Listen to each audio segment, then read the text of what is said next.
Withdrawing money from Snapchat to your bank account is a straightforward process. Follow these steps to ensure a smooth transaction. Step 1. Open Snapchat. Launch the Snapchat app on your mobile device and log into your account if you haven't already. Step 2. Access SnapCash. Tap on your profile icon in the top left corner of the screen. From your profile page, look for the SnapCash option, which may be located in the Settings or Payments section. Step 3. Link your bank account.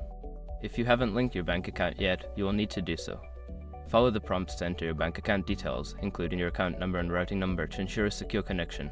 Step 4. Select amount to withdraw.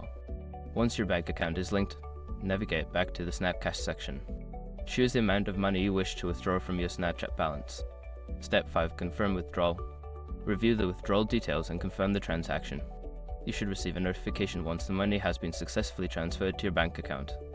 By following these steps, you can easily withdraw money from Snapchat to your bank account. Always ensure your account information is secure and up to date for a hassle-free experience.